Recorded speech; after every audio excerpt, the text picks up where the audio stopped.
नमस्कार। आज की तेज़ रफ्तार ज़िंदगी में जब 2 घड़ी सांस लेने की फुर्सत न हो तो ये तो भूल ही जाना चाहिए कि कोई ऐसा भी उपाय है जिससे आप अपनी खोई ऊर्जा को वापस ले सकते हैं। मगर सच जानिए, ऐसे उपाय बहुत हैं और उनमें से एक सबसे कारगर, सबसे प्राचीन उपाय है योग। योग को जैसे ही आप अपनी ज़िंदगी जीने की कला बना लेते हैं तो फिर आप में ऊर्जा का, या यूँ कहिए नई ऊर्जा का एक प्रवाह होता है। आज के इस एपिसोड में हम आपको कुछ ऐसा ही करके दिखाने वाले हैं। हमारी कोशिश है कि इस एपिसोड के ज़रिए हम आपको सिखाएं कि यदि आप बहुत ही ज़्यादा फटीग्ड यानी थके हुए महसूस करते हैं तो आप अपनी ऊर्जा को वापस कैसे लाएं। हमने बहुत सारे आसनों की एक श्रृंखला तैयार की है जिसको अगर आप क्रमबद्ध और उसी समय के अनुसार, यानी अगर कोई 5 मिनट करना है तो 5 मिनट ही करना है, ऐसे अगर आप अभ्यास करते हैं तो आप अपनी दिन भर की खोई ऊर्जा को पुनः प्राप्त कर लेते हैं। ऐसे में आप अगले दिन नई स्फूर्ति के साथ, नई मनस्थिति के साथ अपने काम पर जा सकते हैं और कुछ नया कर सकते हैं। तो चलिए आज रिजुविनेटिंग इस पोजेस की श्रृंखला में हम आपको दिखाते हैं कि कैसे, किस क्रम से और कितने मिनट अगर आप अभ्यास करें तो आप पर कितना फ़ायदा हो सकता है।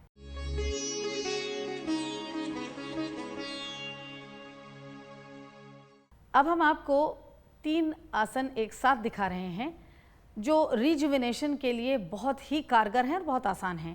जिसमें सबसे पहले आप देखेंगे कि अक्षमा जो हैं, जो दंडासन में बैठी हैं, वो सिंपल लूज क्रॉस लेग में बैठेंगी, यानी अलती पलती मारेंगी और हमने एक बोस्टर दिया, इसके ऊपर ये लेट जाएंगी। इसके बाद आप देखेंगे कि सुरभि जो हैं वो सुप्त बद्ध कोणासन की तैयारी करेंगी। इससे ठीक पहले एपिसोड में हमने आपको इसके बारे में बताया और उससे पहले भी हम आपको सुप्त बद्ध कोण में कैसे जाते हैं ये बता चुके हैं। तो सुरभि कर रही हैं सुप्त बद्ध कोणासन और ठीक इसी तरीके से एडिटा वीरासन में बैठी हैं और ये वीरासन से सुप्त वीरासन में जाएंगी, जिसके लिए भी इन्होंने एक बोल्स्टर का सपोर्ट लिया है स्पाइन के नीचे और एक ब्लैंकेट है जो हेड सपोर्ट करते हैं। एडिटा अपने हाथ को सर के ऊपर और एल्बोज को पकड़ रही हैं क्रॉस करके और अक्षमा ने अपने दोनों हाथ साइड में किए हैं, सुरभि ने भी दोनों हाथ साइड में किए और ये हाथों की पोजीशन इंटरचेंज भी हो सकती हैं। इसमें जो बहुत इंटरेस्टिंग बात है वो ये कि सुरभि और एडिटा को इसकी आवश्यकता नहीं है, लेकिन अक्षमा ज़रूर 2.5 मिनट बाद अक्षमा को अपने पैर क्रॉस करने होंगे ताकि दोनों तरफ के पैर पे बराबर काम हो सके। मगर जो सबसे ज़्यादा इम्पॉर्टेंट बात है वो ये कि ये बहुत आसान आसन है। आप ऑफिस से थक के आते हैं या दिन भर का बहुत लंबा काम हुआ तो इसमें आपको लेटने को मिल रहा है, लेकिन साथ ही साथ केवल लेटना नहीं हो रहा है, घुटनों के जोड़, उधर आप देख सकते हैं फ्रंटल थाई का एक्सटेंशन, हाथों को ऊपर क्रॉस करने के बाद साइड ट्रंक का एक्सटेंशन, ये सब भी साथ में अपने आप ही हो रहा है। इसके अलावा ऑर्गेनिक लेवल पे कहीं बॉडी ऑर्गेनिक लेवल पर एक्सटेंड हो रही है और ऑर्गन्स को स्पेस मिल रहा है। क्योंकि बोल्स्टर का इस्तेमाल किया गया है तो चेस्ट एलिवेटेड है, ओपन है, फोरहेड रेस्टफुल स्टेट पे है और फोरहेड बैक हेड पे, यानी frontal lobe of the brain is resting over the back lobe of the brain which is a very restful state. इधर आप देखिए सुप्त बद्ध कोणासन में एक्सपेंशन हो रहा है और उसके साथ रिलैक्सेशन हो रहा है। यहाँ ऑर्गेनिक बॉडी को ज़बरदस्त ब्लड सप्लाई मिल रहा है, तो इसलिए ऑर्गेनिक बॉडी डीप रिलैक्सेशन में जा रही है, उसको बहुत ज़्यादा न्यूट्रिशन मिल रहा है रिलैक्सेशन का।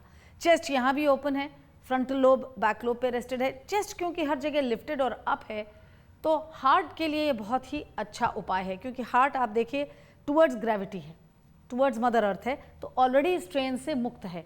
उस पे से हमने पेरिकार्डियम को और ओपन करके खोल दिया है, तो ब्लड सर्कुलेशन बहुत ही जेंटल तरीके से हार्ट और हेड की ओर जा रहा है।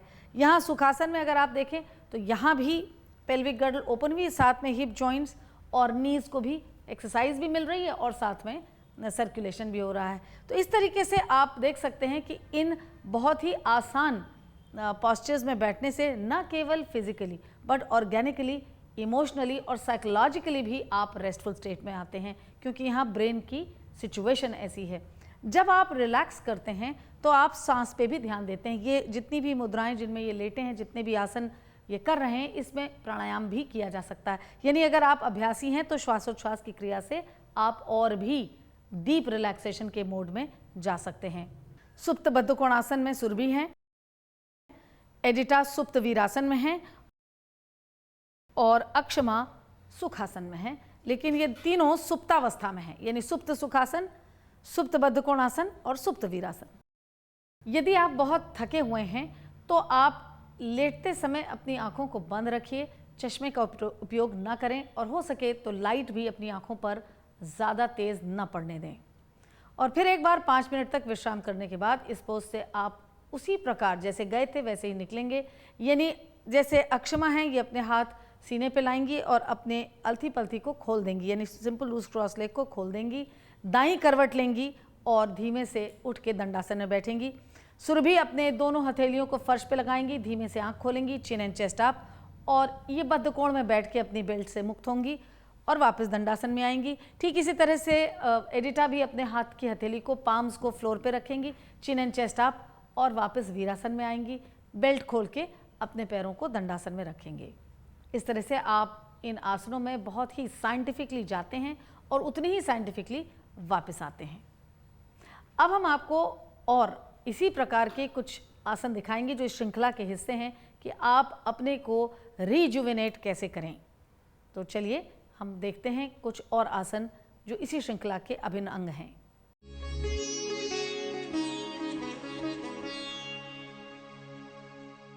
अब हम आपको 3 आसन एक साथ फिर से दिखाने जा रहे हैं, जिसमें अक्षमा करने जा रही हैं उत्तानासन, लेकिन ये उत्तानासन सपोर्टेड होगा। सुरभि करने जा रही हैं अधोमुख श्वानासन, वो भी सपोर्टेड होगा, और एडिटा करने जा रही हैं प्रसारित पाद उत्तानासन, और वो भी सपोर्टेड होगा।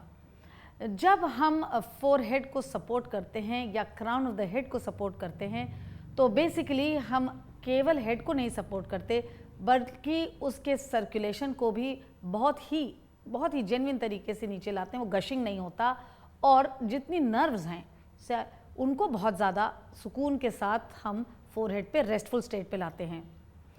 ये एक बहुत ही अद्भुत तरीका है अपने फ्रंटल लोब को बहुत काम डाउन करने का, यानी जो लोब इंटेलिजेंस का है, जिससे आप जो हाइपर एक्टिव रहता है।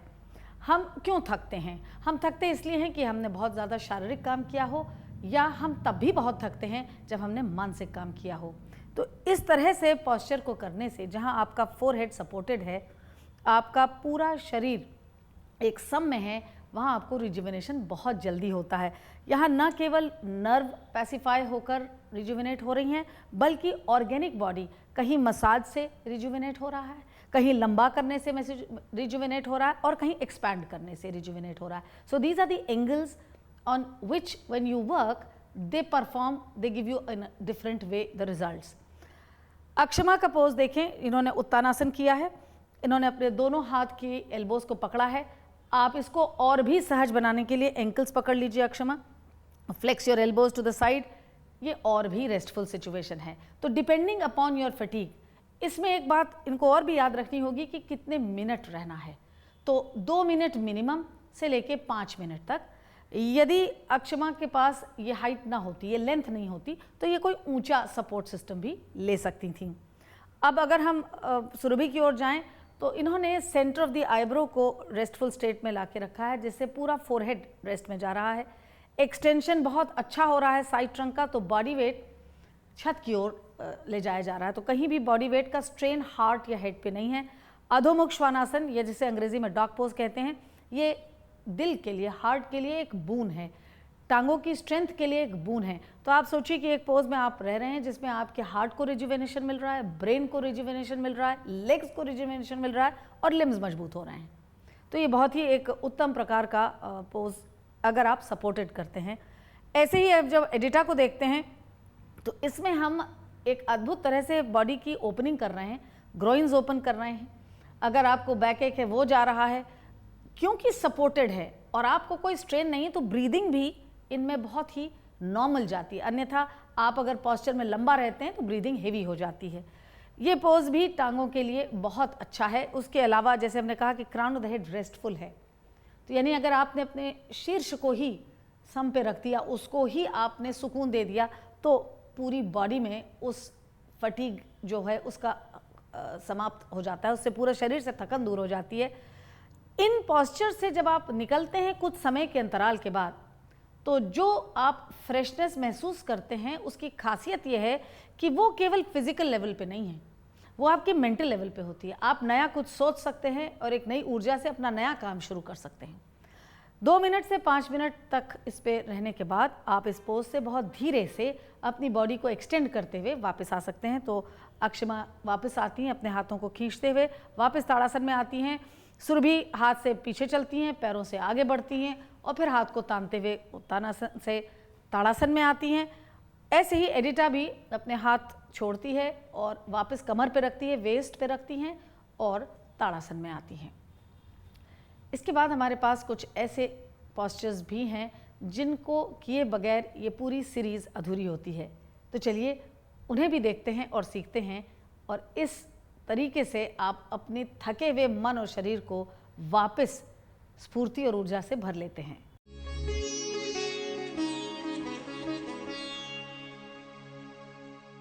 अब हम आपको रिजुविनेशन पोजेस की श्रृंखला में इन्वर्जन यानी शीर्षासन और सर्वांगासन हलासन दिखाने जा रहे हैं। हमने शीर्षासन, सर्वांगासन और हलासन बहुत ही तफसील से आपको 2 एपिसोड्स में दिखा रखा है। अब आप देखेंगे सीधे सुरभि शीर्षासन में जा रही हैं जो रोप पे करेंगी, और अक्षमा चेयर के सपोर्ट से सर्वांगासन में जाएंगी। गुरुजी कहा करते थे कि यदि आप ऑफिस से थक के आएँ या किसी बहुत लंबे दिन के काम के बाद थक के आएँ, तो 4 पोजेज ही अगर आपके पास समय हो करने का तो वही कर लें, वही जीवनदायिनी हैं। और उनमें से थे शीर्षासन, सर्वांगासन, हलासन, सेतुबंध सर्वांगासन और विपरीत करनी। और अब हम आपको वही दिखाने जा रहे हैं। चेयर के सपोर्ट से आपकी एनर्जी का लॉस बिल्कुल भी नहीं होता है, क्योंकि everything is done by chair. और हम आपको पहले भी बता चुके हैं कि सर्वांगासन मदर ऑफ द आसनास है। तो जैसे माँ आपके थके हुए शरीर को केवल अच्छी निगाह से देखने से ही थकान दूर कर देती है, ऐसे ही इस पोज में जाने मात्र से ही बहुत कुछ तो स्वयं हो जाता है। सर्वांगासन से अक्षमा जो हैं वो हलासन पे जाएंगी, और ये भी सपोर्टेड है।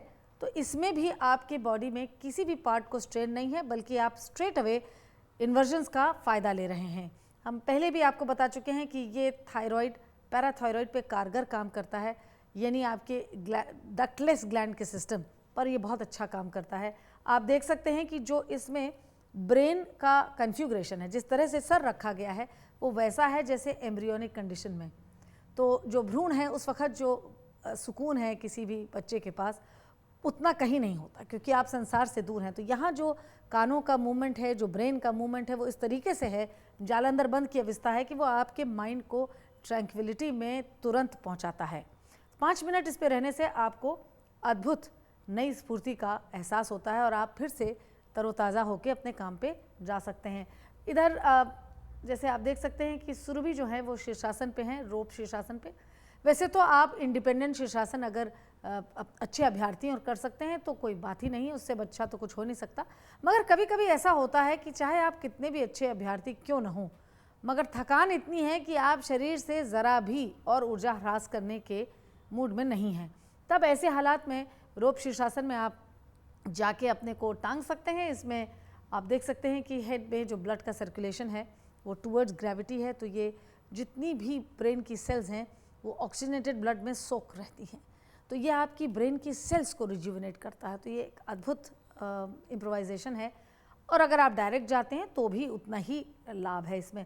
और इन तीनों ही पॉस्चर्स में, यानी कि सर्वांगासन, हलासन और शीर्षासन, इनमें आप कोशिश करिए कि धीरे धीरे 2 मिनट से 5 मिनट तक की अवधि तक आप पोज को होल्ड करके रखें।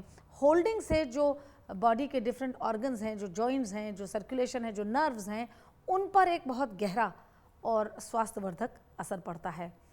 इन पॉस्चर से 5 मिनट के बाद आप धीमे से निकलेंगे। जैसे अक्षमा अपने दोनों पैरों को ले जाएंगी चेयर पे और सपोर्ट के साथ जब वो कॉन्फिडेंट फील करें तो अपने को स्लाइड करेंगी और फिर चेयर को थोड़ा पुश करके ये वापस आ जाएंगी और दाईं करवट लेके उतर आएंगी। फिर ये ताड़ासन में खड़ी हो सकती हैं। ऐसे ही सुरभि भी अपनी रस्सी को पकड़ेंगी, पैरों से दीवार को धक्का देंगी और सीधे खड़े होकर फोरहेड को दीवार से टिकाएंगी। जब आप शीर्षासन से उतरते हैं तो स्पेशली जब रोप शीर्षासन से, तो आप फोरहेड को वॉल पे टच करेंगे और आप देख सकते हैं कि सुरभि ने रोप पकड़ी कि यदि आपके सर्कुलेशन में कोई दिक्कत आए और आपको चक्कर आने लगे तो आप गिरेंगे नहीं। यदि आपने यही पोज इंडिपेंडेंटली किया है तो आप अधोमुख वीरासन या किसी भी फॉरवर्ड बेंड में बैठ के अपने रुधिर के संचार को एक बार पुनः नॉर्मल करेंगे और तभी आप वापस अपने को ताड़ासन में स्थापित करेंगे। ये ध्यान रहे कि इन्वर्जन के बाद उनसे निकलना उनसे भी ज़्यादा आवश्यक है और ठीक से निकलना तो बहुत ही सीखने की आवश्यकता है।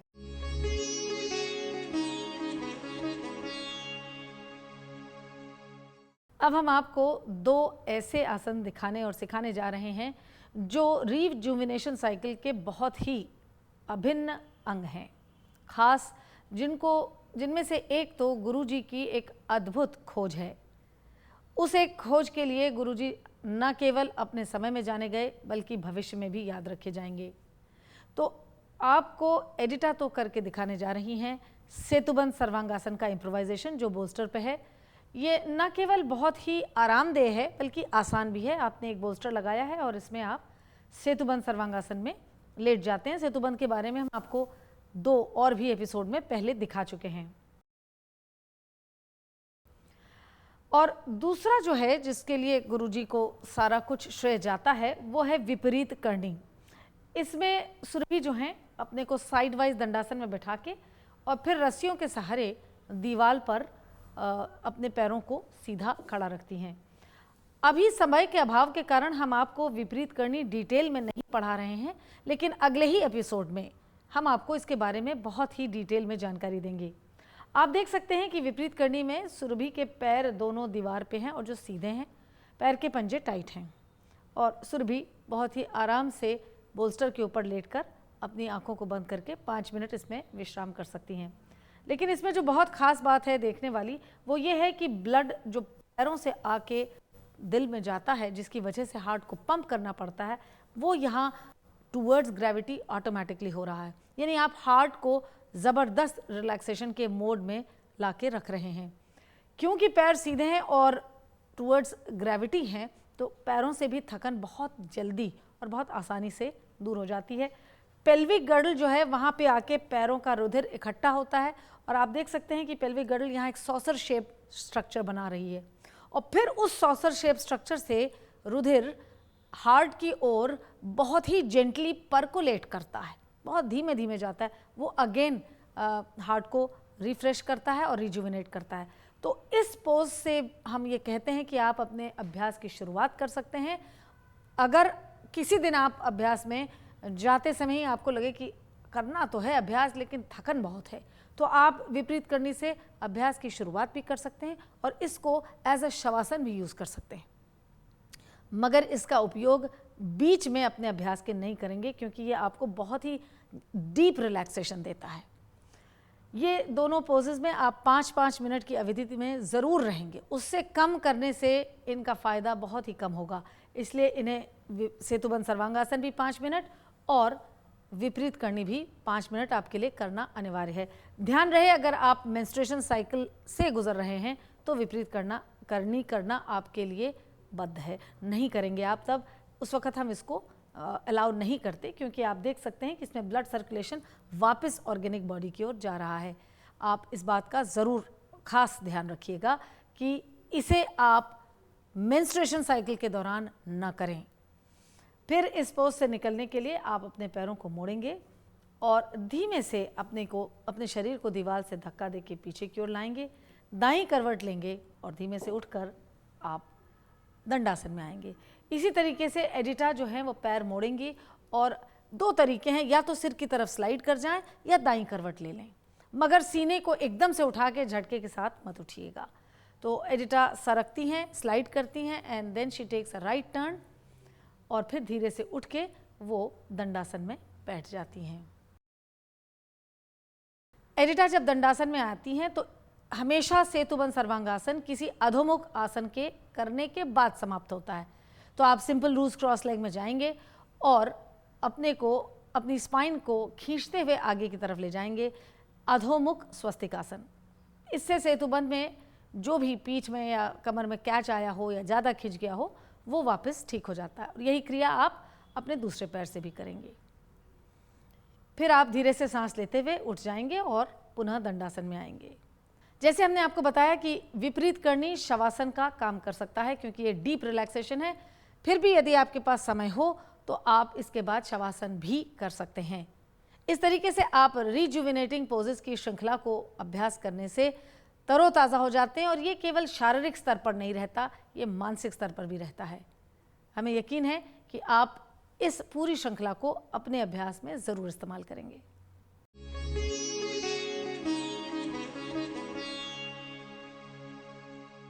ये इंसान की नादानी है कि वो ये समझ बैठता है कि योग का मतलब है थोड़ी सी एक्सरसाइज जिससे बॉडी फ्लेक्सिबल होती है और आपके रोग दूर होते हैं।